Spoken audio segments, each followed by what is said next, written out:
so we have a period now, and it's all going to come down to the state and local governments whether we can get a turn. And my guess is in some places you can and some you can't. You and I are both speaking. I'm in Tennessee, you're in Texas. We're in states where the governors have played a leadership role in the 10th Amendment, and there are a lot of sheriffs and there's a lot of infrastructure.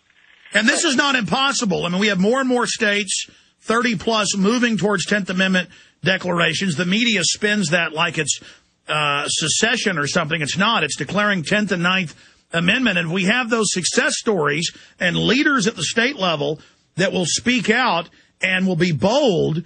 We can then catapult that movement also into Washington and accurately assess the criminals that we're facing. And so we do see some bright things happening. What we've seen up until now is every time you start to see at the state and local level, people start to really stand up and lead that way, they get bought off. You know, the banksters are willing to throw an awful lot of money to buy a leader off. Or their girlfriend. Right. You know, they play the control file, they play the dirty trick, they play the entrapment. You know, there's all sorts of positive incentives and negative games they can play. And I think the question is there a way we can communicate and organize locally so that they can't? Because if you look at all the different laws that are happening right now, healthcare, food safety is a big one. Census, all these things, we are across the constitutional line. And the important thing I want to make, really the important point everybody needs to get in their spirit is these are the things that are destroying the economy. I mean, when you, it's like taking a horse or taking a boxer and tying his hands and tying his legs and then putting him in the ring. He's going to lose. So when you make this many rules and you overlay this much expense on small business, you kill the heart of the economy. And so all of this stuff is what's killing the economy. You turn that around and you can unleash incredible wealth. Let me give you a perfect example. Do you know who is the number one provider of services to the food stamp program in this country, Alex? Yes, it's offshore central banks. It's J.P. Morgan Chase. And they outsource the data servicing to India, which means in Tennessee, which is one of the states where they provide the services, we now have 20% of our population on food stamps. Okay, so more than 1 million people on food stamps, and those people, many of them get unemployment checks or welfare checks. They get food stamps, and they sit around and we pay them not to work.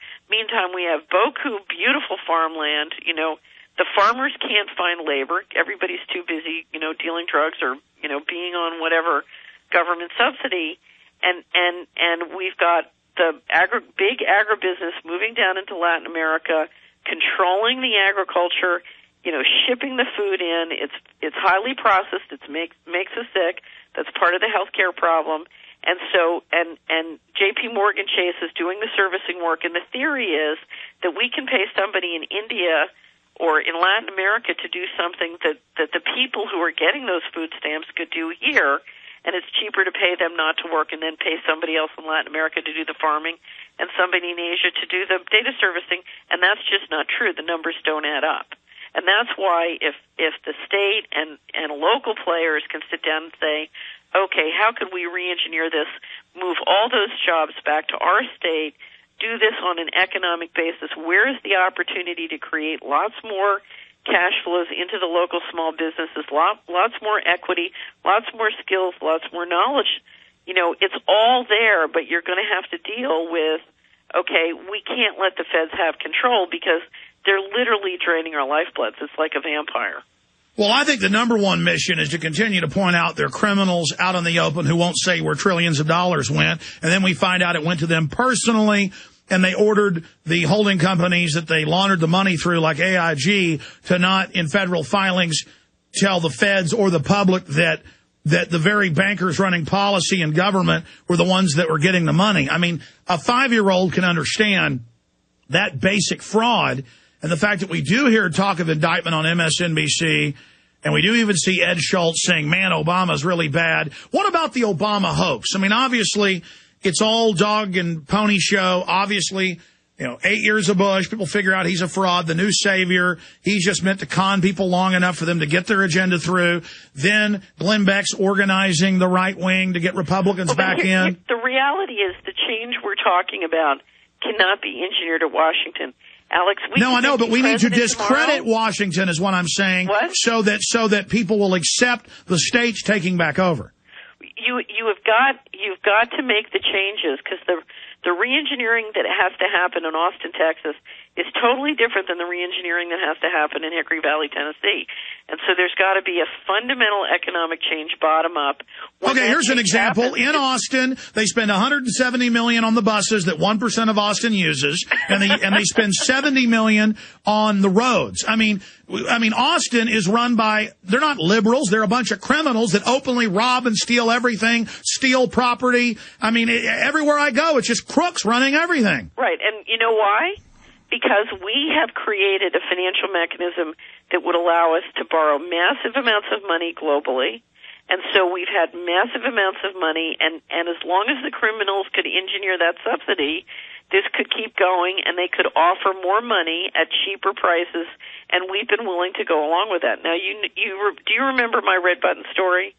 Yes, but you recap it. Okay, so I was giving a speech to a group of people called Spiritual Frontiers Foundation. They have a conference once a year to talk about how we can evolve our society spiritually. Very committed, dedicated people. I'm in the middle of the speech and explaining that the Department of Justice in 1999 had told a reporter I was working with that the U.S. economy launders $500 billion to $1 trillion a year of all dirty money. So not just narcotics trafficking, but illegal gambling, tax evasion, financial fraud, everything. Okay, now with the financial fraud, it's much bigger.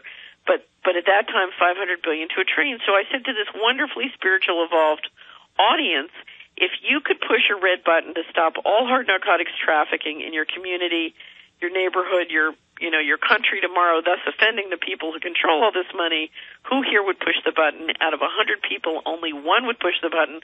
I said, why would you not push the button? They said, we don't want our mutual funds to go down. We don't want our government checks to stop. But see, that's the scam. Justice be done. May the heavens fall.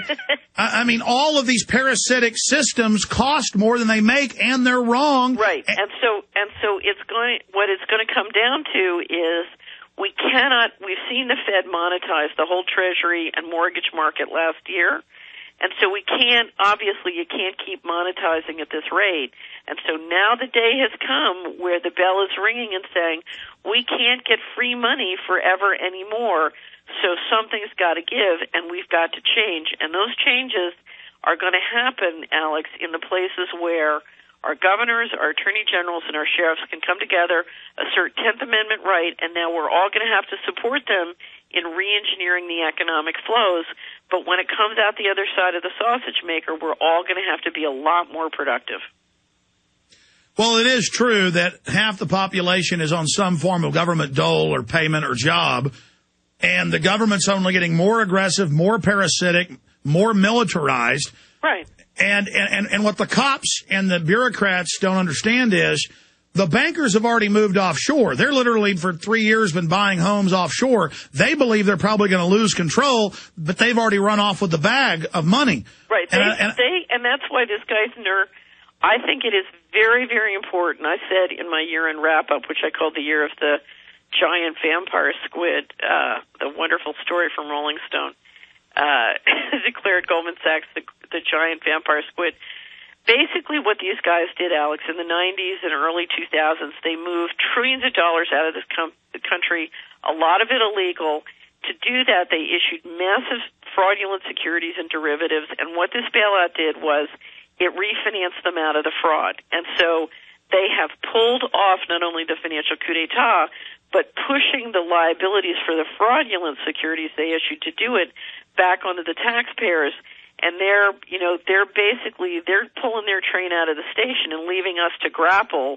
And they're moving their base of operations to China and openly bad-mouthing America and saying it's not a good place to invest but to further depress it so they can buy everything up. The door is not completely shut.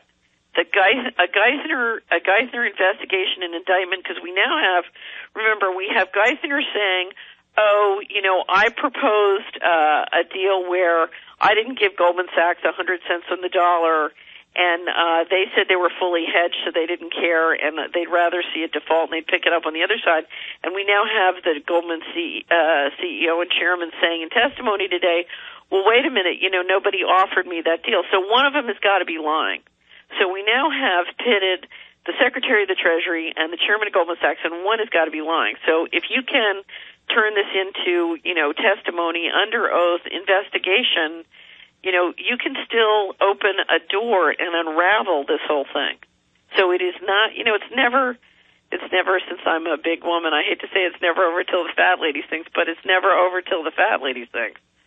So I think you're hammering on the Geithner and a possible Geithner indictment is very, very important, because let me tell you, it is inconceivable to me that that Geithner is not criminally liable for what's happened. Well, we have to pierce this veil of infallibility and popery, or whatever you want to call it.